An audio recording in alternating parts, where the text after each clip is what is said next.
श्री सच्चिदानंद सद्गुरु साईनाथ महाराज की जय। सद्गुरु श्री साईनाथुनि शरद बाबूजी की जय।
श्री सच्चिदानंद सद्गुरु साईनाथ महाराज की जय। सद्गुरु श्री साईनाथ शरद बाबू जी की जय।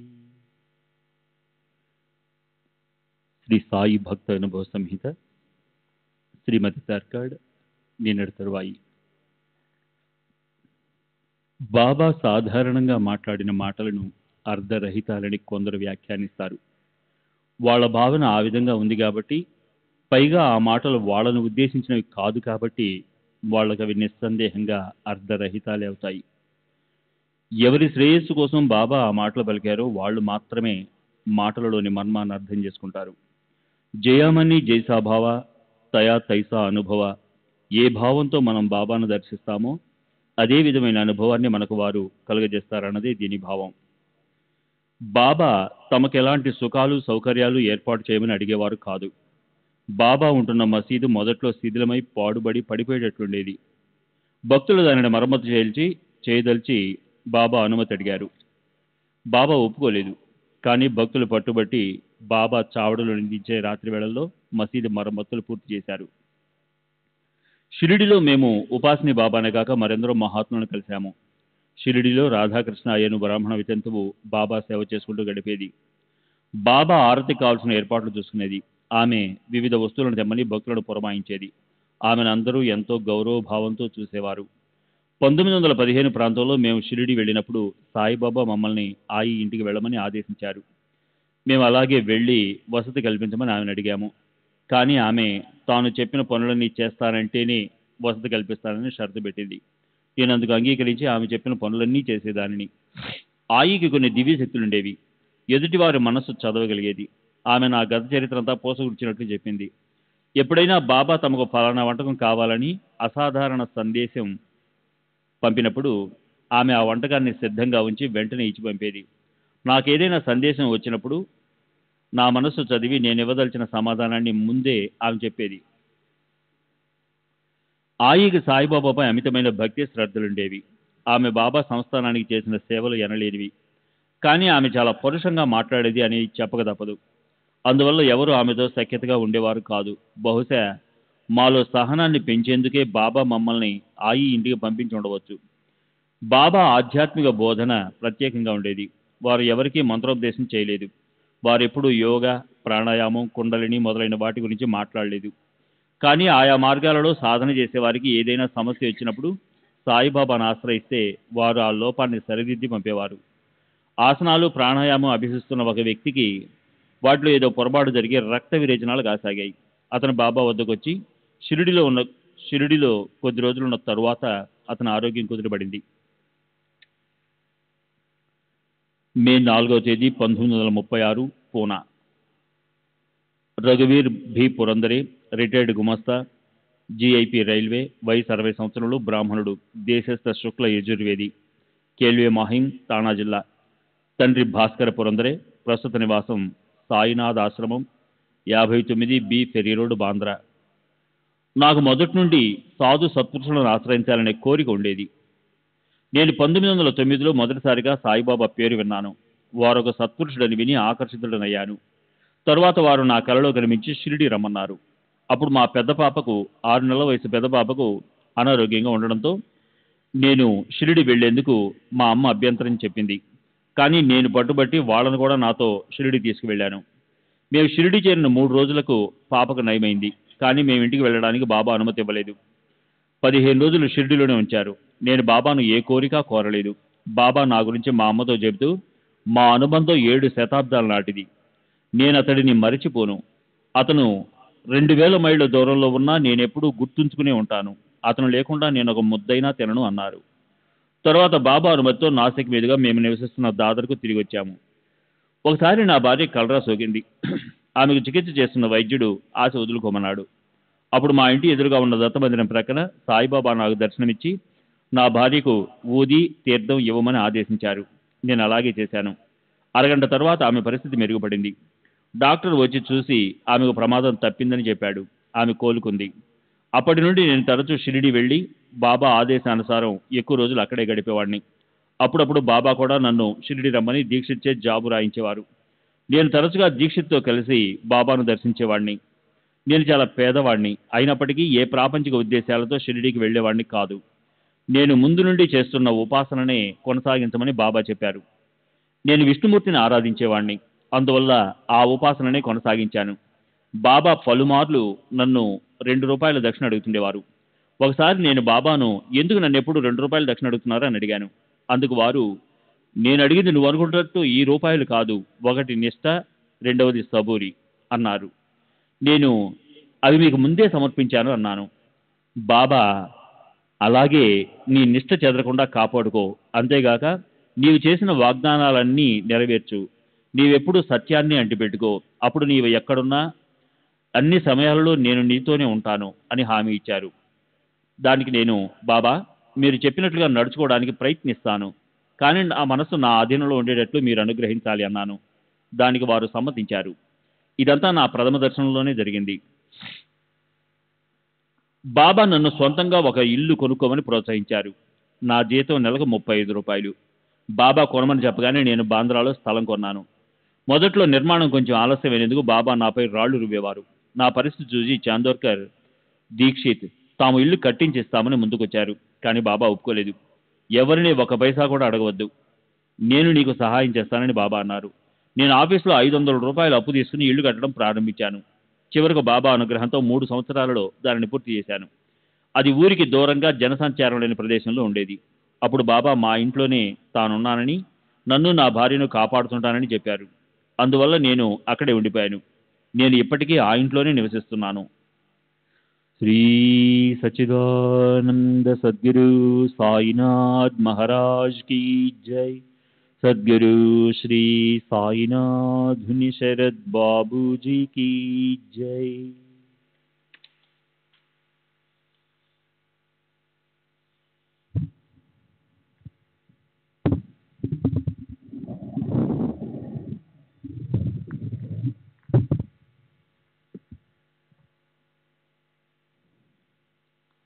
సత్యాన్నే అంటిపెట్టుకొని ఉండమని బాబా నాకు ఎప్పుడూ చెప్తూ ఉండేవారు. వారు మహాసమాధి చెందిన తర్వాత నాకు కల్లో కనపడి షిరిడీ వెళ్ళి సంస్థాన విధులు నిర్వహించమని చెప్పారు. నేను అలాగే చేశాను. నేనిప్పుడు సంస్థాన ఉమ్మడి కోశాధికారిగా బాధ్యతలు నిర్వహిస్తున్నాను.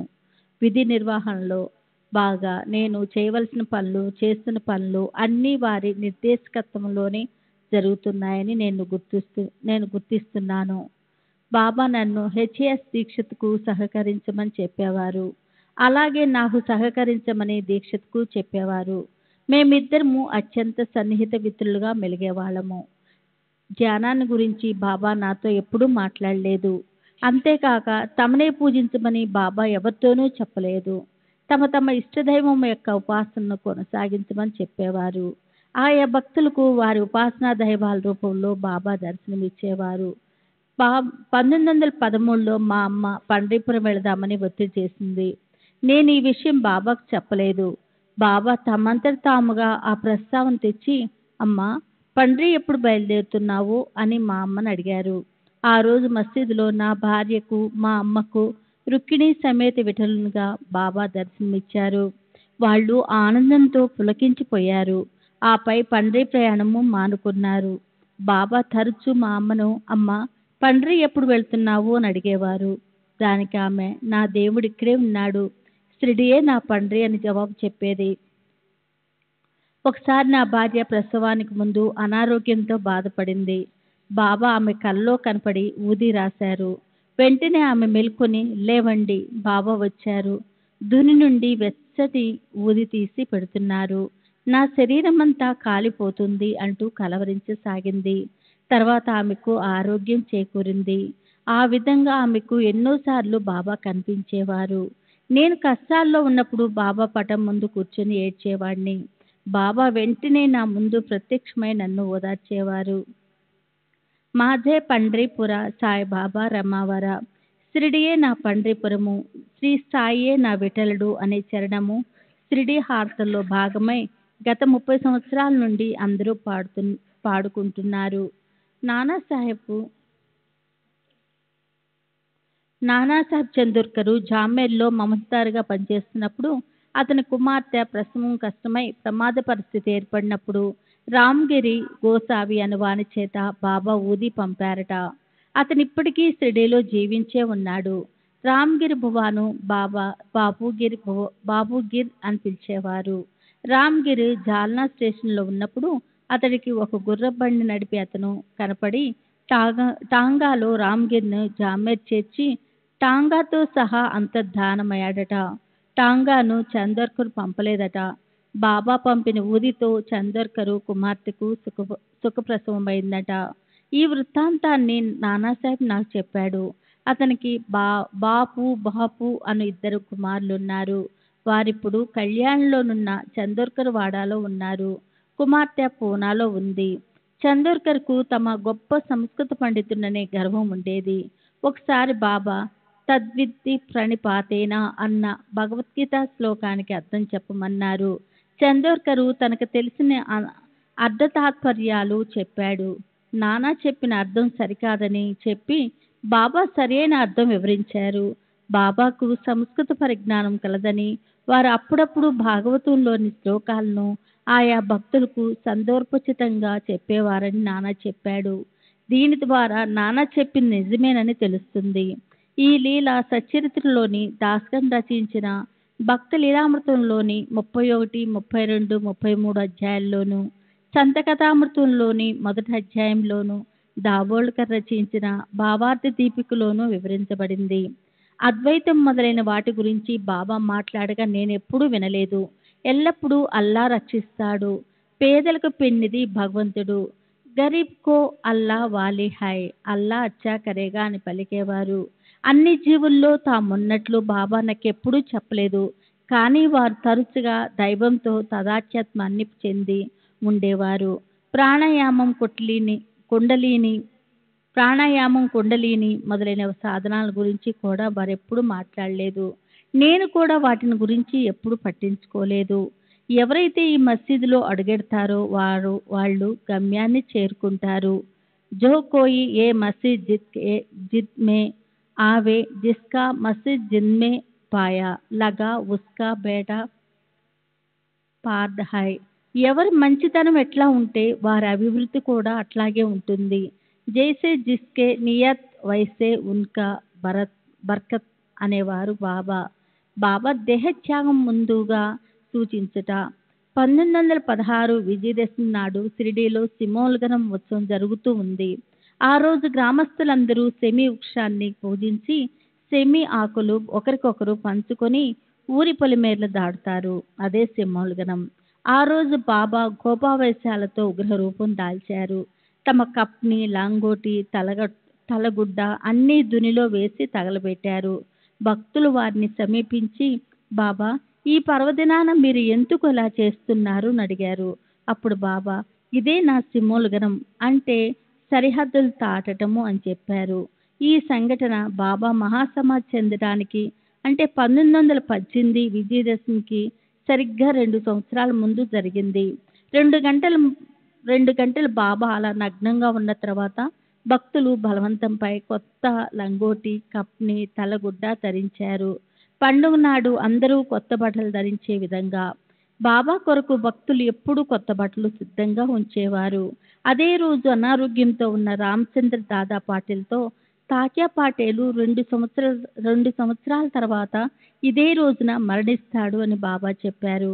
వారు చెప్పినట్లుగా 2 సంవత్సరాల తర్వాత తాత్యా తీవ్రంగా జబ్బుపడ్డాడు. దసరాకు వారం రోజుల ముందు నుండి బాబా కూడా అనారోగ్యంతో ఉన్నారు.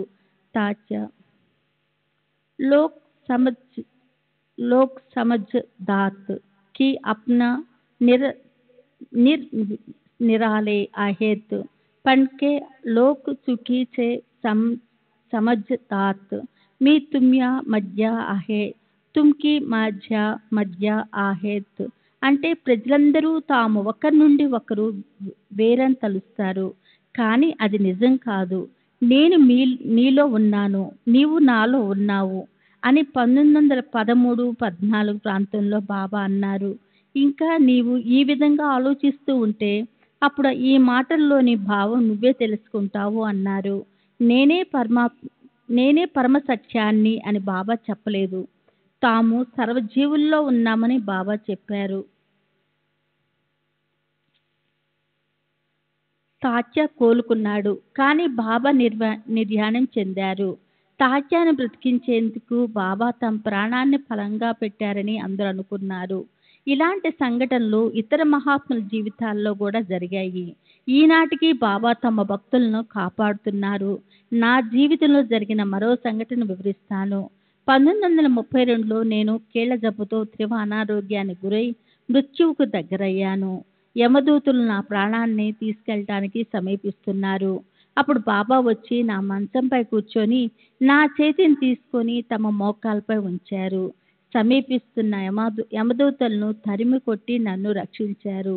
బాబా సమాధి చెందడానికి 12 లేక 15 రోజుల ముందు నన్ను దీక్షితును బొంబాయి వెళ్ళిపోమని ఆదేశించారు. నేను చాలా దూరం వెళ్తున్నాను, మీరు నన్ను తర్వాత అనుసరించండి అని చెప్పారు. ఇంకా నా సమాధి సమాధానమిస్తుంది, నా నామం పలుకుతుంది, నా మట్టి మాట్లాడుతుంది అన్నారు. మేము వెళ్ళిపోయాము. అప్పటికి బాబాకు ఎలాంటి సుస్థి లేదు కనుక బాబా దేహత్యాగం చేస్తారని మేము ఊహించలేదు. అంతకు మునుపు కూడా వారు అవే మాటలు పలికి ఉన్నారు. ఆ మాటల్లోని అంతర్యము అప్పుడు మాకు బోధపడలేదు. నాకు కోపం ఎక్కువ, త్వరగా ఆవేశానికి లోనయ్యేవాణ్ణి. బాబా తరచుగా నాతో, నిన్నెవరైనా దూషించినా దండించినా వారితో గొడవకు తెగవద్దు. నీవు సహించలేకుంటే 1-2 మాటలతో సమాధానం ఇవ్వు, లేదా ఆ చోటు విడి వెళ్ళిపో. అంతేకాని వారితో మాట్లాడవద్దు, వారితో పోట్లాడవద్దు. కిస్సే వాదావాది బరోబరి కరీనా నహి. మీరు ఎవరితోనైనా తగు పెట్టుకుంటే నా అసహ్యము బాధ కలుగుతుంది అని పలికేవారు. ఈ హితవాక్యాలు నాతోనే కాక ఇతర భక్తులతోనూ అనేకసార్లు చెప్పేవారు. బాబా ఎప్పుడూ నాకు తెలిసినంత వరకు కైలాసము, వైకుంఠము, స్వర్గము, జీవితం యొక్క లక్ష్యము, మోక్షం గురించి మాట్లాడలేదు. కానీ ఒకసారి నా కాకాను విమానంలో తీసుకెళ్తాను అన్నారు. విమానంలో తీసుకెళ్ళటం అంటే సద్గతినివ్వటం అని అర్థము. అట్లాగే దీక్షిత్ 1926లో ఒక ఏకాదశి నాడు బాబా గురించి మాట్లాడుతూ ప్రశాంతంగా ప్రాణాలు విడిచాడు. బాబా అప్పుడప్పుడు నాతోనూ ఇతర భక్తులతోనూ, నా వాళ్ళు 1000 మైళ్ళ అవతల మరణించినప్పటికీ పిచ్చుక కాలికి దారం కట్టి లాగినట్లు లాగి నా వద్దకు చేర్చుకుంటాను అని చెప్పేవారు. శ్రీ సచిదానంద సద్గురు సాయినాథ్ మహారాజ్ కి జై. సద్గురు శ్రీ సాయినాథుని శరణ్ బాబూజీకి జై. నా వాడిని నా నుండి దూరంగా వెళ్ళడానికి అనుమతించను అని కూడా చెప్పారు. నాకు తెలిసి కొందరు ఏకాదశి నాడు షిరిడీలో మరణించారు. వారు తప్పక స్వర్గానికి చేరి ఉంటారని నా అభిప్రాయం. బాబా అప్పుడప్పుడు భవిష్యత్తును గురించి చెప్పేవారు. కానీ నా భవిష్యత్తును గురించి నేను ఎప్పుడూ వారిని అడగలేదు. 1914-16 మధ్య ఒక ఆమె బాబా దగ్గరకు వచ్చి నాకు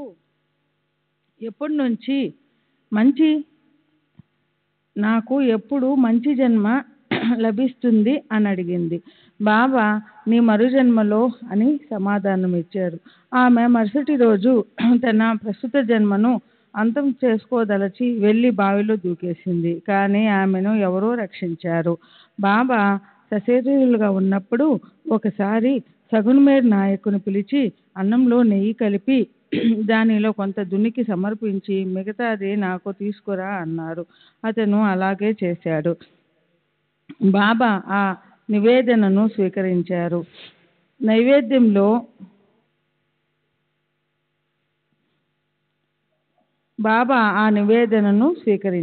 సగును ఆ రోజు నుండి అలాగే చేయడం మొదలుపెట్టాడు. ప్రతిరోజు నివేదన సగున్మేర్ నాయకు ఇంటి నుండి వచ్చేది. ఇప్పటికీ అది అలాగే కొనసాగుతుంది. బాబా మాంసాహారం తినడం నేను చూడలేదు. మహమ్మదీయులు నివేదన చేస్తున్నప్పుడు బాబా ఫకీర్లను పత్య అంటే ప్రార్థన చదవమని చెప్పేవారు. ఒకసారి బాబా నా వద్దనున్న పాత రాగి నాణ్యాలన్నీ తమకు ఇవ్వమన్నారు. నేను నా దగ్గర ఉన్నవన్నీ వారికి ఇచ్చేశాను. వాటిని వారేమి చేశారో నాకు తెలియదు. బాబా తమ దగ్గరనున్న నాణ్యాలన్నిటినీ గుడ్డమడతలలో మూటకట్టి ఒకదానితో ఒకటి కలిసి గలగల ధ్వని చేయకుండా ఉండేటట్లు వారి జేబులో పెట్టుకునేవారు. ఒకసారి బాబా దక్షిణ అడిగారు. నా వద్ద ఉన్నదంతా ఇచ్చేశాను. ఇంకోసారి అలాగే నా దగ్గరున్న నాణ్యాలన్నీ బాబాకు ఇచ్చేశాను కదా అని అనుకుంటున్నప్పుడు నీ జేబులో 2 నాణ్యాల నాణ్యం ఒకటి మిగిలి ఉంది చూడు అన్నారు. చూస్తే నిజంగానే ఉంది. దానిని కూడా వారికి ఇచ్చేశాను. బాబా ఇలా చాలామంది భక్తుల దగ్గరున్న డబ్బంతా తీసేసుకునేవారు. వారు అలా ఎందుకు చేసేవారో నాకు తెలియదు. కొందరు భక్తులు బాబాను అంత డబ్బు ఎందుకు తీసుకుంటున్నారని అడిగేవారు. నేనందరినీ అడగను. ఆ ఫకీరు దేవుడు ఎవరిని చూపిస్తారో వాళ్ళనే అడుగుతాను. కానీ బదులుగా వాళ్ళకి నేను తీసుకున్న దానికి 10 ఇవ్వవలసి ఉంటుంది. నేను నా స్వంతానికి ఏమీ తీసుకోను. నాకు ఏ సంసారం లేదు అని జవాబు ఇచ్చేవారు. గాయకులకు, వీధి నాటకాల వారికి, ఫకీర్లకు బాబా ధారాళంగా డబ్బులు ఇచ్చేవారు. దుని కోసం బాబా మోపుల కొద్దీ కట్టెలు కొనేవారు. మాలేగాం ఫకీరుకు బడే బాబా, బడే మియా అని బాబా పిలిచేవారు. మాలేగాం ఫకీరుకు బాబా నుండి అధిక మొత్తంలో డబ్బు లభించేది. మసీదులో 1909-12 ప్రాంతంలో తులసి బృందావనం ఏర్పాటు చేయబడింది. ఆ కార్యక్రమంలో మేమంతా సహాయపడ్డాము. మసీదు ముందు మండపం 1912లో నిర్మించబడింది. జిఎస్ కపర్డే సాటేవాడలో పంచదశిని చదివి భక్తులకు వివరించేవాడు. దీనికి ఉపాసిని బాబా కూడా హాజరయ్యేవారు. నేను నిరంతరం ఇతర పనులలో నిమగ్నమై ఉండడంతో ఎప్పుడూ అక్కడకు వెళ్ళలేదు. రిటైర్డ్ సబ్ జడ్జి అయిన బల్వంత్ రామచంద్ర నోల్కర్ షిరిడీ వచ్చి అక్కడే నివసించి షిరిడీలోనే నిర్యాణం చెందాడు. 1915లో బాబా తీవ్ర ఉబ్బసంతో బాధపడసాగారు. ఆయాసంతో శ్వాస కూడా సరిగా తీసుకోలేకపోయారు. వారు ఆహారం తీసుకోవడం మానివేశారు. నేను బాబా పరిస్థితి చూసి రోధించాను. ఎందుకు ఏడుస్తున్నావు అని బాబా అడిగారు. నేను మిమ్మల్ని ఈ స్థితిలో చూడలేకపోతున్నాను బాబా అన్నాను. భయపడకు, 2-3 రోజులలో నేను కోలుకుంటాను. అల్లా నాకు ఈ వ్యాధిని ఇచ్చారు. వారే దీనిని తగ్గిస్తారు. నీవు ఏడవద్దు. గత 2-3 రోజులుగా నీవే జ్ఞాపకం వస్తున్నావు. అందుకే నిన్ను రమ్మంటూ జాబు రాయమని కాకాతో చెప్పాను అని బాబా అన్నారు. కానీ దీక్షిత్తు నాకు జాబు వ్రాయలేదు.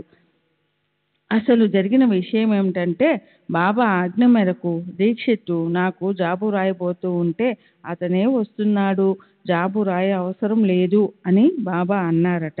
బాబా అనారోగ్యంతో ఉన్నారని నాకు తెలియదు. ఎందుకో వారిని చూడాలనిపించి బయలుదేరాను. బాబా ఎంత అనారోగ్యంతో ఉన్నప్పటికీ మందులు వేసుకునేవారు కాదు. అది వారి పద్ధతి. ఎంత సుస్థిగా ఉన్నప్పటికీ భిక్షకు వెళ్ళడం మానరు. ఒక్కోసారి భక్తుల సహాయంతో నడిచి వెళ్ళి భిక్ష చేసేవారు. కానీ బాబా దానిని తినేవారు కాదు. వారు అనారోగ్యంతో ఉన్న తమ రోజువారీ దినచర్యను ఏమాత్రము మానేవారు కాదు. బాబా అనారోగ్యంగా ఉన్నప్పుడు ఒక భక్తుడు చక్రాల కుర్చీ తెచ్చాడు. కానీ దానిని ఆయన ఏనాడూ ఉపయోగించలేదు. బాబాకు సుస్థిగా ఉన్న రోజుల్లోనే ఒకసారి వారు నిచ్చెన సాయంతో ఒక ఇంటి మిద్దెపైకి ఎక్కి అటు నుండి ఆ పక్క ఇంటి మీదుగా రాధాకృష్ణ ఆయి ఇంటి పైకి చేరారు. బాబా అక్కడ నుండి దిగడానికి ప్రయత్నిస్తున్నప్పుడు ఒక అతను వారిని ఎత్తుకొని క్రిందికి తీసుకొచ్చాడు. బాబా అతనికి 3-4 రూపాయలు ఇచ్చి మనము ఎవరి కష్టాన్ని ఉచితంగా పొందకూడదు అని భక్తులకు చెప్పారు. నేను ఇవన్నీ ప్రత్యక్షంగా చూశాను. 1920లో నా భార్య తీవ్ర అనారోగ్యానికి గురై ప్రమాద స్థితికి చేరుకుంది. ఆమె రాబోయే ఉరుసు రామనవమి ఉత్సవాలకు షిరిడీ వెళ్ళలేకపోతున్నందుకు బాధపడసాగింది. ఆ రాత్రి బాబా ఆమె కలలో కనపడి, బాధపడకు, నేను నిన్ను ఉరుసు ఉత్సవానికి తప్పక తీసుకువెళ్తాను అని హామీ ఇచ్చారు. మరుసటి ఉదయం ఆమె కొద్దిగా కోలుకొని ఆ కళ విషయం నాతో చెప్పింది. కానీ ఆమె అనారోగ్యంతోనే శ్రీరామనవమి నాడు బాబా బాబా అని బాబా నామాన్ని ఉచ్చరిస్తూ తుది శ్వాస విడిచింది. ఇక షిరిడీలో శ్రీరామనవమి ఉత్సవాలు ఎలా జరుగుతాయో వివరిస్తాను. ఉదయం 10 గంటలకు జెండాలను గ్రామమంతా ఊరేగించి మసీదు పైన కడతారు. తర్వాత 12 గంటలకు హిందీలో రామజన్మ కీర్తన పాడడం మొదలవుతుంది. మహమ్మదీయులు కూడా ఖురాను చదవడం మొదలుపెట్టి చందనాన్ని గ్రామమంతా ఊరేగింపుగా తీసుకువెళతారు. ఈ చందనోత్సవంలో హిందువులు చేసే జెండా ఉత్సవంలో మహమ్మదీయులు పాల్గొనేవారు. అందుకే హిందూ ముస్లింల మధ్య విభేదాలు తొలగించి సోదరభావం నెలకొల్పేటందుకే బాబా జన్మించారు అని బాబాకు పాడే హారతి గీతాలలో కీర్తిస్తారు. శ్రీ సచ్చిదానంద సద్గురు సాయినాథ్ మహారాజ్ కి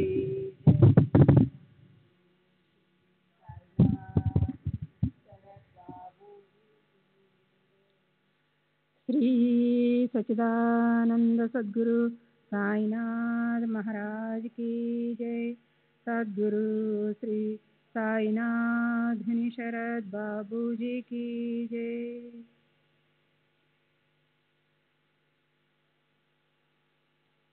బాబా స్నానం చేస్తున్నప్పుడు నేను చూడటం జరిగింది. నాకు తెలిసినంత వరకు వారికి సుంతి చేయలేదు. వారి చెవులు కుట్టబడి ఉన్నాయి. మేగుడు బాబాను శివుని యొక్క అవతారంగా భావించి ఒంటికాలిపై నిలుచుని పూజించేవాడు. బాబా మేగుని కలలో కనిపించి అతను నివసిస్తున్న సాటేవాడలోని గోడపై త్రిశూలం గీయమని ఆదేశించారు. మేఘుడు అలాగే చేశాడు. మరుసటి రోజు బాబా అతనికి పూజించుకునేందుకు ఒక శివలింగం కూడా ఇచ్చారు. ఆ శివలింగము ఈనాటికి ఉంది. మేఘుడు నాకు ఒక అద్భుత లీల గురించి ఇలా చెప్పాడు. ఒకసారి మేఘుడు బాబాకు గంగా జలంతో స్నానం చేయించదలచి వారి అనుమతిని కోరాడు. బాబా శరీరానికి శిరస్సే ప్రధానమని, తమ తలపై కొంచెం నీళ్లు పోసి తలను మాత్రం తడపమని చెప్పారు. అప్పుడు మేఘుడు కోపర్గాం వద్ద ఉన్న గోదావరి నుండి కుండతో నీళ్లు తెచ్చి భక్తి పారవస్యంతో బాబా తలపై కుమ్మరించాడు. కానీ అద్భుతం ఏమంటే బాబా తల మాత్రమే తడిచింది. తల క్రింది భాగం అంతా అంటే చేతులు, కాళ్ళు, కపిని ఏమీ తడవలేదు. బాబా 1-2 సార్లు పాటలు పాడగా నేను విన్నాను. భక్తులు పాటలు పాడినప్పుడు బాబా ప్రసన్నంగా వినేవారు. మేము సాటేవాడలో బాపు సాహెబ్ జోగ్ నిర్వహిస్తున్న ఏకనాథ భాగవత పారాయణకు హాజరయ్యే వాళ్ళము. అద్భుతమైన విషయం ఏమిటంటే జోగ్ పారాయణ చేసే భాగంలో అంతకుముందు మసీదులో బాబా మాతో మాట్లాడిన మాటలు ఉండేవి. మేమంతా ఆశ్చర్యపోయేవాళ్ళము. ఇలాంటి అనుభవము చాలాసార్లు జరిగింది, కానీ నాకు ఆ వివరాలు ఒక్కటి కూడా గుర్తులేదు. 1936 మే 5వ తేదీన చెప్పిన విషయాలు. బాబా ప్రతిదినం వేకువజామున ధుని దగ్గర దక్షిణాభిముఖంగా స్తంభాన్ని ఆనుకొని కూర్చొని ఏదో చేస్తూ ఉండేవారు. ఏం చేస్తుంటారో నాకు తెలియదు. ఆ సమయంలో ఎవరిని వారి వద్దకు రానిచ్చేవారు కాదు. భక్తులు వారికి 50 అడుగుల దూరంలో ఉండేవారు. సేవకులు మాత్రం చిమ్మడము, శుభ్రం చేయడము, ధునిలో కట్టెలు వేయడము మొదలైన పనులు చేస్తూ ఉండేవారు. బాబా ఆ సమయంలో యాదే హక్ వంటి పదాలను ఉచ్చరిస్తూ ఉండేవారు. కానీ అవి దూరంగా ఉన్న మాకు అరుదుగా వినపడేవి. వారు తరచుగా భగవంతుడే యజమాని, రక్షించువాడు, అల్లా మాలిక్, అల్లా వలీహై అనేవారు. నేను ఒకసారి షిరిడి వెళ్ళడానికి నిర్ణయించుకొని ఆఫీసుకు సెలవు పెట్టాను. మా అమ్మకు కూడా చెప్పాను. నేను మరుసటి రోజు సాయంత్రం షిరిడి బయలుదేరవలసి ఉంది. కానీ ఆ రోజు రాత్రి బాబా నా కల్లో కనిపించి షిరిడి రావద్దు అని చెప్పారు. బాబా అలా ఎందుకు చెప్పారా అని నేను ఆశ్చర్యపోయాను. నేను వారి ఆదేశం మేరకు షిరిడి వెళ్ళటం మానుకొని ఆఫీసుకు వెళ్ళాను. అకస్మాత్తుగా ఆ మర్నాడు నుండి వర్క్ షాప్ కార్మికులందరూ సమ్మె ప్రారంభించారు. ముందు అనుకున్నట్లుగా నేను ఆ రోజు షిరిడి వెళ్ళి ఉంటే నాకు సమ్మెలో భాగం ఉందని అధికారులు అనుమానించి నాపై చర్య తీసుకునేందుకు అవకాశం ఉండేది. బాబా నన్ను షిరిడి రాకుండా ఆపి వీటన్నింటి నుండి రక్షించారు.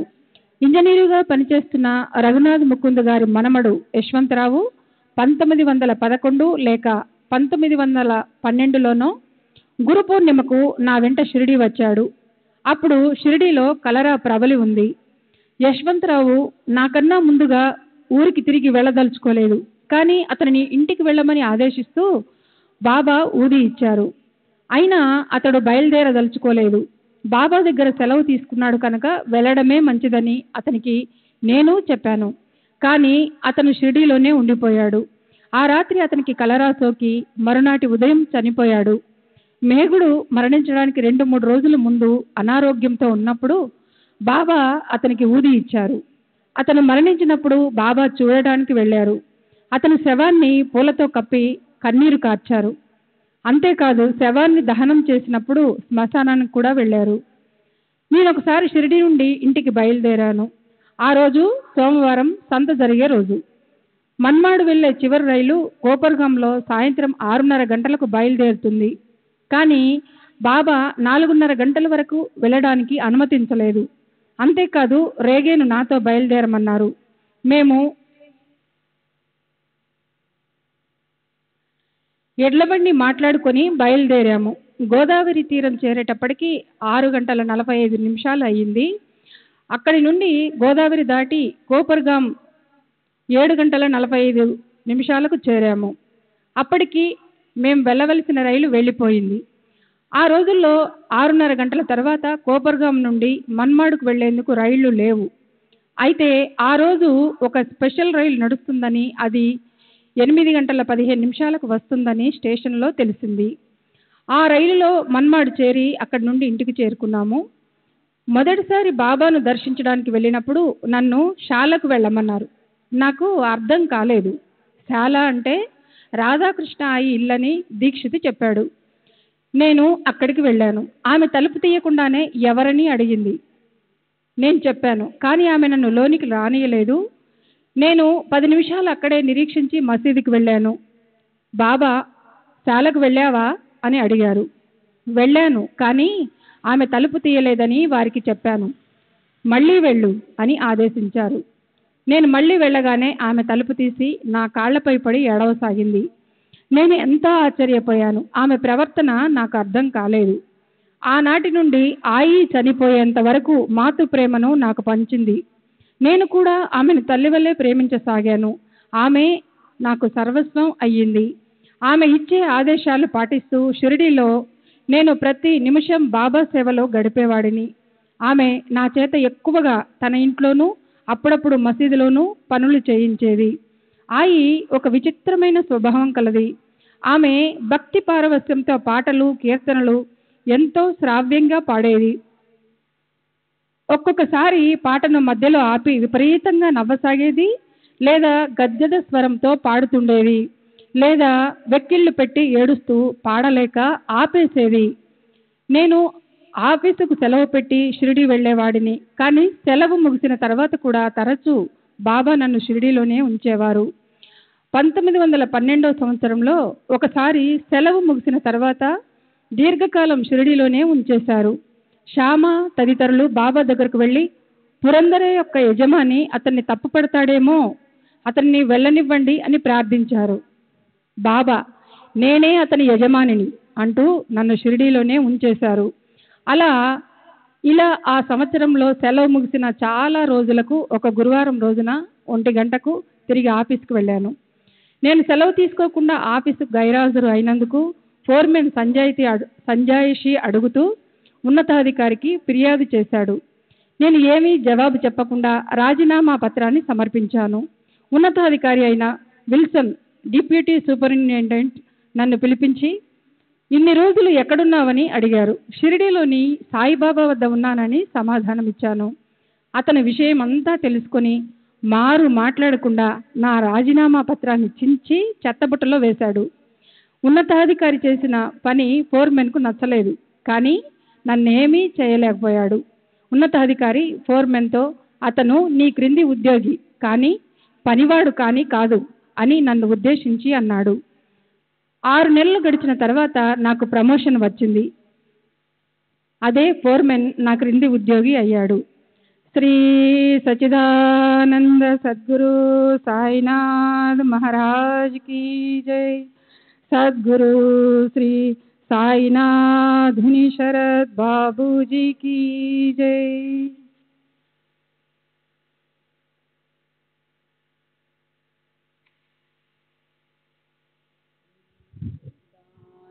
सद्गुरु साईनाथ महाराज की जय. सद्गुरु श्री साईनाथ शरद बाबूजी की जय. అక్టోబర్ 17వ తేదీ 1936. రాహు బౌద్ధుర్ యశ్వంత్ జనార్దన్ గాల్వెంకర్, బిఏ భూస్వామి మరియు సూపరింటెండెంట్ డిపార్ట్మెంట్, సచివాలయము, బొంబాయి. వయస్సు 51 సంవత్సరాలు. బ్రాహ్మణుడు. తార్నా రోడ్, బాంద్రా, బొంబాయి. నేను మొట్టమొదట 1911లో మా మామగారైన శ్రీ దబోల్కర్ హేమట్ పంత్ మరియు కొందరు బంధువులతో కలిసి షిరిడీ వెళ్ళి బాబాను దర్శించాను. వారొక గొప్ప మహాత్ములని విని అప్పుడు నేను ఏ విధమైన ప్రాపంచిక పారమార్థిక లబ్ధిని ఆశించి షిరిడీ వెళ్ళలేదు. ఇలా 4-5 సార్లు వెళ్ళిన తర్వాత వారి పట్ల నా ఆసక్తి పెరిగింది. ఒక్కసారి బాబా నా కలలో కనిపించి 2 రూపాయలు దక్షిణ అడిగారు. నేను మరుసటి రోజు వాటిని మనీ ఆర్డర్ ద్వారా షిరిడీకి పంపాను. వారు కలలో దక్షిణ అడగటమే కాక నీతి నిజాయితీలతో మెలగమని, సచ్చీలత, ఇంద్రియ నిగ్రహము కలిగి ఉండమని 2 విలువైన ఆదేశాలు ఇచ్చారు. నేను ఆదేశాలను శ్రద్ధగా పట్టుదలతో ఆచరించాను. 1917 అనుకుంటాను. బాబాను దర్శించినప్పుడు వారు నా తలపైన తమ హస్తాన్ని ఉంచారు. అది నాపై అద్భుతమైన ప్రభావాన్ని చూపింది. నన్ను పరిసరాలను మరచి నేను ఆనంద పారవశ్యంలో ఉండిపోయాను. వారప్పుడు అక్కడున్న ఇతర భక్తులతో నా గత జన్మ వృత్తాంతాల గురించి వివరించారు. నేను పూర్వజన్మలో నీతి నిజాయితీ గల సచ్చీలుడనని, ఆ జన్మలో నేను పొందిన స్థితులను రూపాలను అనుసరించి బాబానే ప్రస్తుత జన్మలో నన్ను నా తల్లి గర్భంలో ప్రవేశపెట్టారని, ఈ జన్మలో కూడా నేను నీతి నిజాయితీలు నిలబెట్టుకుంటానని బాబా వాళ్ళతో చెప్పారు. ఈ విషయమంతా భక్తుల ద్వారా ఆ తర్వాత విన్నాను. క్రిస్మస్ మరియు ఇతర సెలవులప్పుడు నేను బాబాను దర్శించడానికి వెళ్ళేవాడిని. బాబా నా సెలవులను మించి ఎక్కువ రోజులు నన్ను ఎప్పుడూ షిరిడీలో ఉంచలేదు. నాకు బాబా పైన భక్తి విశ్వాసాలు ఉన్నాయి. వారు నాకెప్పుడు అద్వైత్వము, ఆత్మసాక్షాత్కారములు, ఆధ్యాత్మిక విషయాల గురించి బోధించలేదు. కానీ ఒక్కసారి షిరిడీ వెళ్ళినప్పుడు నేను ఈ 3.5 మూరల శరీరానికి మాత్రమే పరిమితము కాదు, నేను అంతటా ఉన్నాను. ప్రతి చోట నన్ను దర్శించవచ్చు. శ్రీ సచ్చిదానంద సద్గురు సాయినాథ్ మహారాజ్ కీ జై. సద్గురు శ్రీ సాయినాథ్ శరత్ బాబూజీ కి.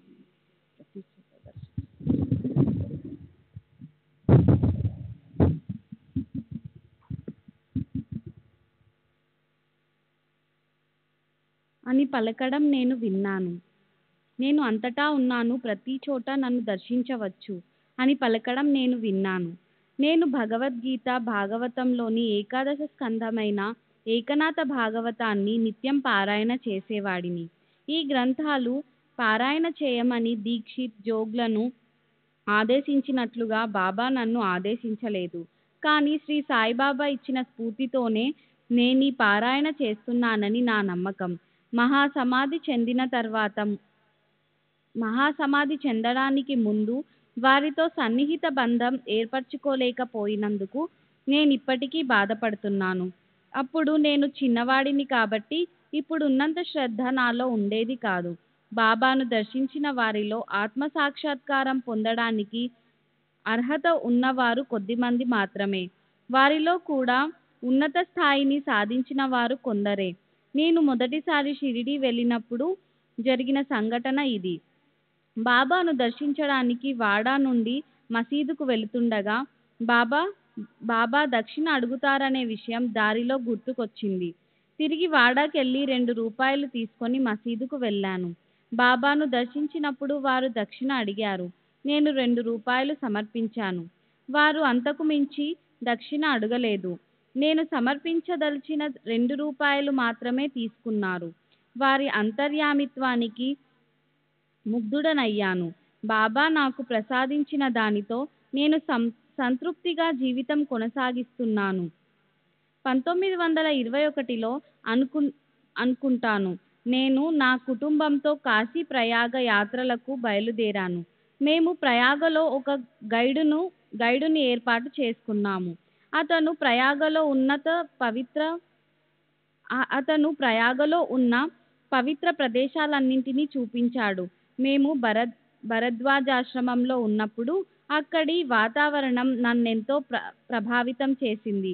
మాకెవరైనా సత్పురుషుని దర్శనం లభించేటట్లు చేయమని బాబాను ప్రార్థించాను. మహాత్ములెవరైనా అక్కడ ఉంటే వారి దగ్గరకు తీసుకెళ్ళమని గైడుతో చెప్పాను. మేము భరద్వాజాశ్రమం విడిచిన 4-5 నిమిషాలకు మా గైడు టాంగాను ఒక చోట ఆపి అక్కడున్న గొప్ప మహాత్ముని చూపించారు. వారి గడ్డం ఛాతి క్రింది వరకు పెరిగి ఉంది. వారు ఎన్నో సంవత్సరాలకు ఒకసారి ప్రయాగకు వస్తుంటారని, వారి మహాత్మ్యం గురించి అక్కడ అందరికీ తెలుసునని గైడు చెప్పాడు. వారు ఎవరినీ దగ్గరకు రానివ్వరని, ఎవరి వద్ద నుండి డబ్బు పుచ్చుకోరని కూడా చెప్పాడు. బాబాను ప్రార్థించిన కొద్ది నిమిషాలకే ఈ మహాత్ముడు కనపడినందువల్ల నా హృదయం ఉప్పొంగింది. గైడు వెళ్ళవద్దని చెబుతున్నా నేను వారిని సమీపించి నమస్కరించాను. వారు కోపగించుకోకుండా ఆశీర్వాదపూర్వకంగా చేతులు పైకెత్తి రా బిడ్డ అంటూ ఆహ్వానించారు. గైడు వారిస్తున్నా వినకుండా నా భార్య, తల్లి, మిగిలిన వారందరూ కూడా వచ్చి వారికి నమస్కరించి ఆశీస్సులు అందుకున్నారు. ఆ మహాత్మునికి సమర్పించడానికి నా దగ్గర పూలు, పండ్లు, తినుబండారాలేవీ లేవు.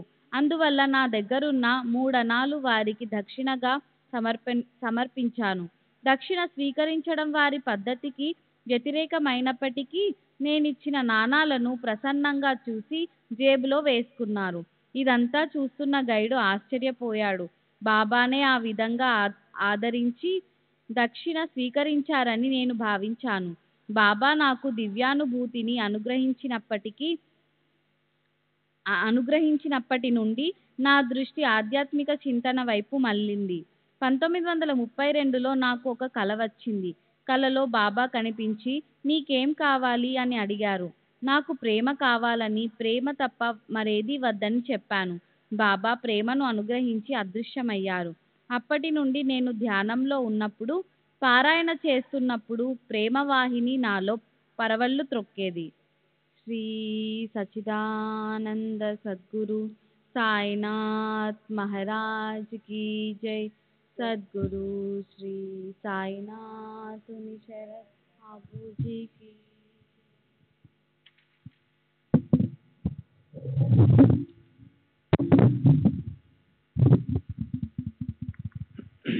నవంబర్ 5వ తేదీ 1936 షిరిడి. అబ్దుల్లా జాన్ స్వస్థలము టార్బెల్లా, పేషావార్ సమీపంలో ఉన్న హజారా జిల్లా. వయసు 40 సంవత్సరములు. మహమ్మదీయ పఠాన్, కొరాలే సకోరి దగ్గర. నేను బాల్యంలోనే నా స్వస్థలమైన టార్బెల్లాను విడిచిపెట్టాను. నాకు సహాయం చేసేవారు ఎవరూ లేరు.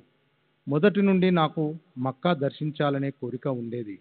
అందువలన నేను దక్షిణ దిశగా బయలుదేరి మన్మాడ్ వరకు ప్రయాణించాను. అక్కడ ఒకతను నన్ను బొంబాయి వెళ్ళమని, అక్కడి నుండి మక్కాకు సులభంగా వెళ్ళవచ్చునని చెప్పాడు. 1913లో నేను మన్మాడ్కు వెళ్తూ హరిపూర్లో ఉన్నప్పుడు షిరిడిలోని సాయిబాబా గొప్ప మహాత్ములని, వారు ఫకీర్లకు ధారాళంగా డబ్బు ఇస్తారని, నేను కోరుకుంటున్నట్లు నన్ను మక్కాకు పంపిస్తారని ఎవరో చెప్పారు. అందువలన నేను షిరిడి వెళ్ళాను. నేను మసీదు ద్వారం వద్ద ఉన్నప్పుడు వారు మసీదులో నుండి నన్ను చూశారు. నేను వారి వంక చూశాను. ప్రథమ దర్శనంలోనే వారే నా గురువని భావించి షిరిడిలోనే ఉండిపోయాను. వారు నాకు ఇతర ఫకీర్లకు సమృద్ధిగా భోజనం పెడుతుండడంతో సులభంగా జీవనం గడిచిపోతుందని భావించి నేను బాబాతో ఉండిపోవాలని నిర్ణయించుకున్నాను. ఇదంతా 1913లో జరిగింది. నేను అప్పటికి చిన్నవాడినైనందువల్ల జీవితం పట్ల సరైన అవగాహన ఉండేది కాదు. బాబా దగ్గర ఉండడం వలన నా స్వభావంలో ఎంతో మార్పు వచ్చింది. నేను షిరిడీకి వచ్చినప్పుడు హిందువులను శత్రువులుగా భావించేవాడిని. బాబాతో 3 సంవత్సరాలు కలిసి ఉండడం వలన క్రమంగా నాలో ఆ భావం తొలగిపోయి హిందువులను నా సోదరులుగా భావించడం మొదలుపెట్టాను. బొంబాయిలో ముస్లింలు హిందువుల దేవాలయాలను నాశనం చేయాలని, హిందువులు ముస్లింల మసీదులను నాశనం చేయాలని అనుకుంటారని విని బాధపడ్డాను. ఇలా ఒకరినొకరు అంతమొందించుకుంటుంటే ఈ ఇరు మతాల స్థానే ఇతర మతస్థులు తమ మతాలను నెలకొల్పడానికి వీళ్ళు అవకాశం కల్పించిన వారవుతారని అనుకున్నాను. బాబా మహాసమాధి చెందేటప్పటికీ నా వయసు 22 సంవత్సరాలే. కనుక ఆధ్యాత్మికంగా చెప్పుకోదగినంత లబ్ధిని పొందలేకపోయాను. నేను నిరాశ నిస్పృహలతో తిరిగి నా యాత్రలు కొనసాగించాను. 1926లో ఉత్తర దిశగా బయలుదేరి మాలేకండ్ ఏజెన్సీలో ఉన్న స్వాట్ లోయను చేరాను. ఆ లోయలో అకున్ బాబా అనే గొప్ప మహాత్ముని సమాధి ఉంది. అకున్ బాబా మహమ్మద్ ప్రవక్త యొక్క వంశీయుడు. వారి అద్భుత మహిమలను గురించి విరివిగా చెప్పుకుంటారు. లార్డ్ రాబర్ట్స్ ముస్లిం తెగల వారిని అణచదల్చి పశ్చిమంగా బయలుదేరినప్పుడు అకున్ బాబా తమ మంత్రశక్తులతో లార్డ్ రాబర్ట్స్ను ఒక కొండపై 3 నెలల 11 రోజులు బంధించి ఉంచారు. అతను అక్కడి నుండి ఒక అడుగు కూడా ముందుకు వేయలేక తన దుస్థితిని విక్టోరియా రాణికి తెలియజేశాడు. నేను అకున్ బాబా సమాధి చెంత ఓ రాత్రి నిద్రించాను. నిద్రించే ముందు నాకు బాబా సహాయం చేయలేదు. మీరైనా నాపై దయ ఉంచి ఉద్ధరించండి అని ప్రార్థించాను. ఆ రాత్రి నాకు ఒక కల వచ్చింది. కలలో నేను పడుకొని ఉండగా నా తల దగ్గర కుర్చీలో సాయిబాబా కూర్చొని ఉన్నారు. కానీ ఏమీ మాట్లాడలేదు. నిద్ర నుండి మేల్కొని కల గుర్తుకు తెచ్చుకున్నాను. నేను ఇంకా బాబా రక్షణలోనే ఉన్నట్లు గ్రహించాను. నేను ప్రార్థించింది సాయిబాబాను కాదు, అకున్ బాబాను. కానీ అక్కడికి 1500 మైళ్ళ దూరంలో ఉన్న షిరిడీ నుండి బాబానే దయతో నా చెంతకు వచ్చి నన్ను ఆశీర్వదించారు. షిరిడిలో వారి చెంతనున్న 5 సంవత్సరాలలో బాబా నాకు ఏ సాయం చేయక నన్ను మోసగించారన్న భావం తప్పు అని గ్రహించాను. స్వాట్ లోయలో ఆ స్వప్న దర్శనం అయినప్పటి నుండి బాబాపై నాకు మరింత విశ్వాసం ఏర్పడింది. ఆ తర్వాత నేను ఈ ప్రాంతానికి తిరిగి వచ్చేశాను. నాకు వివాహమైన తర్వాత 1924 నుండి నేను నా కుటుంబంతో కొరాలేలో ఉంటున్నాను. బాబా 2-3 సంవత్సరాలకు ఒకసారి నాకు దర్శనమిస్తుంటారు. శ్రీ సచితానంద సద్గురు సాయినాథ్ మహారాజ్ కి సాయినాథ్ శరణ్ బాబూజీకి జై. బాబా భౌతికంగా ఉన్న రోజులలో మసీదు భక్తులతో కిక్కిరిసి ఉండేది. అక్కడ కూర్చునేందుకు కూడా చోటు దొరికేది కాదు. ఇప్పుడు మసీదు దాదాపు నిర్మానుష్యంగా ఉంటున్నది. బాబా వైభవమే అంత తక్కువ కాలంలో అంతరించిపోతే ఇక నాలాంటి అల్ప ప్రాణుల పరిస్థితి ఏమిటి? బాబా చెంత రోహిల్లాలు ఉన్నట్లు నేనెప్పుడు చూడలేదు, వినలేదు కూడా. కానీ మతమౌఢ్యం గల పఠాన్లు వారి వద్దకు వచ్చారని తెలుసు. రామచంద్ర ఆత్మారావు తర్కాడ్ నాతో చెప్పిన ఒక సంఘటన గురించి వివరిస్తాను. ఒక రాత్రి తర్కాడ్ బాబాతో చావడిలో నిద్రిస్తున్నాడు. కాందహార్ నుండి వచ్చిన మీర్ జమాన్ అనే అతను కూడా అక్కడ ఉన్నాడు. అతను రాత్రి 3 గంటలకు అకస్మాత్తుగా లేచి బాబాతో, బాబా, ఈ హిందువులందరూ ముస్లిం సాంప్రదాయాలను మిమ్మల్ని భ్రష్టు పట్టిస్తున్నారు. మీరు ఒప్పుకుంటే ఈ హిందువులందరి గొంతులను ఒక్క వేడితో నరికివేసి మిమ్మల్ని విడిపిస్తాను అని అన్నాడు. తర్కాడ్ మెలకుగా ఉండి ఈ మాటలన్నీ విని ఆ దుర్మార్గుడు తనను చంపుతాడేమోనని వణికిపోయాడు. అప్పుడు బాబా మీర్ జమాన్ను సమాధానపరుస్తూ, నేను పిచ్చివాడిని, నన్ను పూజిస్తున్న ఈ హిందువులు కూడా పిచ్చివాళ్లే. వాళ్ళు నన్ను పూజించడానికి ఇస్లాం మత సాంప్రదాయాలకు విరుద్ధంగా కారణం నేనే, కానీ వాళ్ళు కాదు. కాబట్టి కోయవలసింది వాళ్ళ గొంతులు కాదు, నా గొంతే అన్నారు. దానితో మీర్ జమాన్ మౌనంగా ఉండిపోయాడు. నాగపూర్కు చెందిన అబ్దుల్లా ఖాన్ పరమత ద్వేషి, హిందుస్థానీ పఠాన్ అయిన అతను ఒక పత్రికా విలేకరి. అతనికి మహాత్మా గాంధీ, బూటీ మొదలగు వారితో పరిచయం ఉంది. అతను బాబా దగ్గర 3-4 నెలలు గడిపాడు. షిరిడీలో ఉన్నప్పుడు బాబా తనను మోసం చేశారని అప్పుడప్పుడు చెబుతుండేవాడు. అతను అహ్మద్ నగర్లో మరణించాడు. ఒకసారి అబ్దుల్లా ఖాన్ నానా చౌప్దార్ను కొట్టాడు. అతని నేరం రుజువైనందున కోపరగాం మెజిస్ట్రేటు 15 రూపాయలు జరిమానా విధించాడు. జరిమానా కట్టేందుకు అతని దగ్గర డబ్బు లేదు. పూచీకత్తు కూడా చూపించకపోవడంతో అతనిని జైల్లో పెట్టారు. బూటీకి విషయం తెలిసి 15 రూపాయలు పంపాడు. కానీ అబ్దుల్లా తనను మోసం చేసిన వారే జరిమానా కట్టాలి, కానీ వేరెవరూ కాదు అని అంటూ నిరాకరించాడు. అప్పుడు బాబా తమ జేబు నుండి 15 రూపాయలు పంపి అతనిని విడుదల చేయించారు. అతను ఒకసారి బాబాతో, మీరు ఇస్లాం మత సాంప్రదాయాలను ఉల్లంఘిస్తున్నారు, ఇక్కడ జరుగుతున్న దానికి మీ గొంతు కోయాలి అన్నాడు. దానికి బాబా నవ్వారు. అతను తర్వాత బాబాను క్షమాపణ కోరాడు. దానికి కూడా బాబా నవ్వారు. బాబా సశరీరులుగా ఉన్నప్పుడు ఒక భక్తుడు, బాబా, మీరు సమాధి చెందిన తర్వాత మీ ప్రాభవం మీతోనే అంతరించిపోతుందేమో అనే సందేహం వ్యక్తం చేశాడు. అప్పుడు బాబా, సమాధి నుండే కర్రలతో కొడతాను, తుర్వి తూతాన్ టన్నే ఆనీన్ అనడం నేను విన్నాను. అంటే తమ భౌతిక శరీరం లేనంత మాత్రాన తన ప్రభావం, కర్తవ్యం, నిర్వహణ ఆగిపోదని అర్థం. శ్రీ సచిదానంద సద్గురు సాయినాథ్ మహారాజ్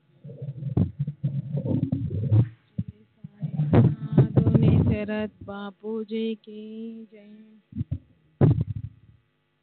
అక్టోబర్ 20వ తేదీన 1990 చక్రనారాయణ పోలీస్ డిప్యూటీ సూపరింటెండెంట్కు లీడర్, వయసు సుమారు 50 సంవత్సరాలు, క్రైస్తవుడు, ఖానా.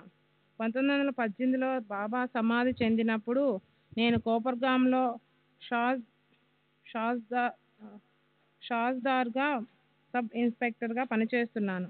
మొదట్లో నేను బాబాను విశ్వసించేవాడిని కాదు. బాబా ఆదాయ ఆదావ్యయాలు పరిశీలించేందుకు ప్రభుత్వం వారు నన్ను నియమించారు. మొదట్లో బాబాను అవమాన దృష్టితో పరిశీలించినప్పటికీ క్రమంగా నాకు వారిపై ఎంతో గౌరవభావం ఏర్పడింది. బాబాలో నాకు నచ్చిన మొట్టమొదటి విషయం వారు కాంతా కనకాల వలన ఏమాత్రం చెల్లించేవారు కాదు. ఎందరో స్త్రీలు వచ్చి వాళ్ళ శిరస్సులను బాబా పాదాలపై ఉంచి నమస్కరించి వారి సన్నిధిలో కూర్చునేవారు. బాబా చెల్లించేవారు కాదు. బాబా వాళ్ళ వంక ప్రశంసాపూర్వకంగా కానీ మోహముతో కానీ చూసేవారు కాదు. వారు బంధాలకు అతీతులు.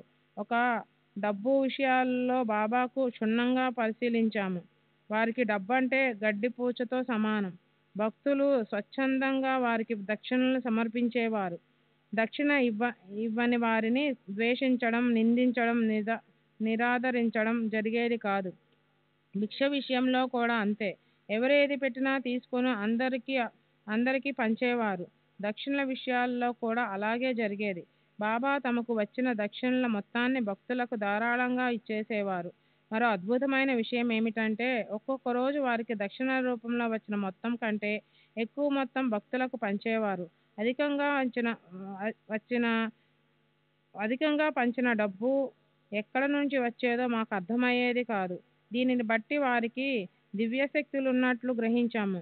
బాబా సమాధి చెందిన తరువాత వారి దగ్గరున్న డబ్బు మేము స్వాధీనం చేసుకున్నాం. అది కేవలం 16 రూపాయలు మాత్రమే. బాబా అన్ని మత సంప్రదాయాలను గౌరవించేవారు. వారి కుల, మత, వర్గ విచక్షణ గాని, పేద గొప్ప భేదం గాని లేదు. వారెవరిని చులకనగా చూసేవారు కాదు. అందరూ వారికి సమానులే. నేను మొదట షిరిడీ వెళ్ళినప్పుడు ఒక భక్తుడు బాబాతో ఈ షౌజ్దార్ క్రైస్తవుడు అని చెప్పాడు. అందుకు బాబా అయితేనేం, అతను నా సోదరుడు అన్నారు. ఒకసారి ఒక పోలీసు అధికారి వచ్చి బాబాను దర్శించారు. బాబా అతని దక్షిణ అడిగారు. అతను తన దగ్గర డబ్బు లేదని చెప్పాడు. బాబా నీ పర్సు తెరిచి చూడు, అందులో 50 రూపాయలు ఉన్నాయి అన్నారు. అతను పర్సు తీసి ఆ డబ్బును బాబాకు సమర్పించారు. బాబా ఆ మొత్తంలో కొంత మాత్రమే తీసుకొని మిగతాది ఆ అధికారికి తిరిగి ఇస్తూ, ఈ డబ్బుని నీ దగ్గరే ఉంచుకో, దీని అవసరం నీకు త్వరలోనే వస్తుంది అన్నారు. అతను వెళ్ళిపోయాడు. తర్వాత బాబా చెప్పినట్టు అతనికి ఒక సమస్య ఎదురై అందులో నుండి బయటపడడానికి ఆ డబ్బును ఖర్చు పెట్టవలసి వచ్చింది. తరువాత అతను కృతజ్ఞతతో ఆ మొత్తాన్ని బాబాకు పంపారు. బాబా మహాసమాధి చెందినప్పుడు జప్తు చేయబడిన వారి దుస్తులకు సంబంధించి వ్యవహారాల్లో నేను సంస్థానంకు సహాయపడ్డాను. బాబా ఆస్తుల పంపకం విషయంలో ప్రజాభిప్రాయాలను సేకరించాను. నేనిచ్చిన వివరాల ఆధారంగా మమల్దార్ మెజిస్ట్రేటు పంపకానికి సంబంధించిన ఉత్తర్వులు జారీ చేశాడు. దీనివలన సంస్థానంకు ఎన్నో ఇబ్బందులు తప్పాయి. బాబా ఊది సర్వరోగాలకు నయం చేస్తుంది. శ్రీ సద్గురు సాయినాథ్ మహారాజ్ కీ జై. సద్గురు శ్రీ సాయినాథ్ శరత్ బాపూజీ కీ జై.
श्री सच्चिदानंद सद्गुरु साईनाथ महाराज की जय।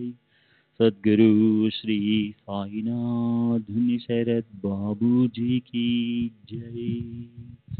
साई रहम नजर करना, बच्चों का पालन करना।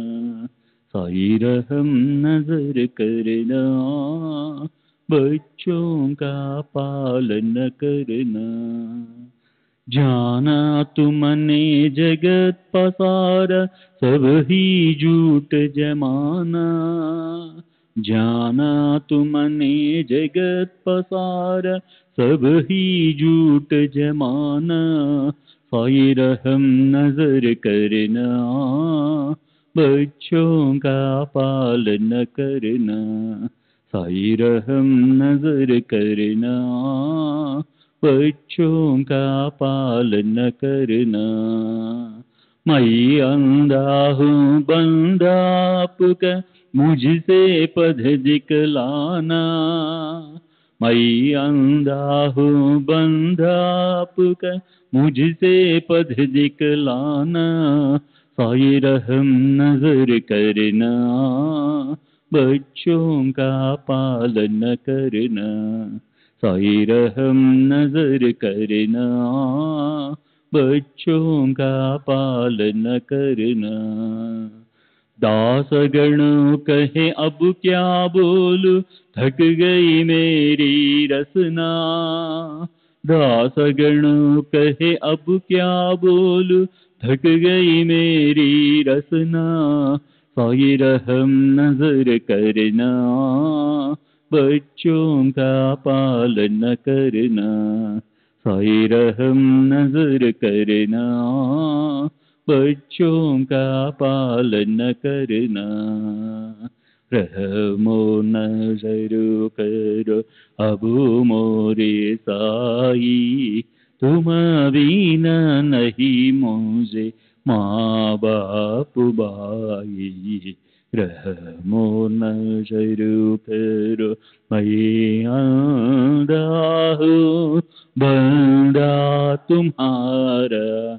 मैं अंधा हूँ बंदा तुम्हारा।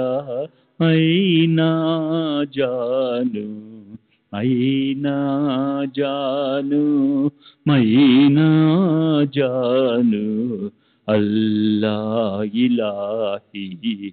रहमो नजर करो, रहमो नजर करो अबू मोरे साई। तुम बिना नहीं मुझे माँ बाप भाई। रहमो नजर करो काली जमाना मैंने गमाया। काली जमाना मैंने गमाया। साथी आखिर का, साथी आखिर का, साथी आखिर का तुम बिना कोई। रहमो नजर करो, रहमो नजर करो अबू मोरे साई। तुम बिना नहीं मुझे माँ बाप भाई। रहमो नजर करो अपने मस्जिद का झाड़ू गड़ो है। अपने मस्जिद का झाड़ू गड़ो है। मालिक हमारे, मालिक हमारे, मालिक हमारे तुम बाबा साई। रहमो नजर करो, रहमो नजर करो अबू मोरे साई। तुम बिना नहीं मुझे माँ बाप भाई। रहमो नजर करो। श्री सच्चिदानंद सद्गुरु साईनाथ महाराज की जय।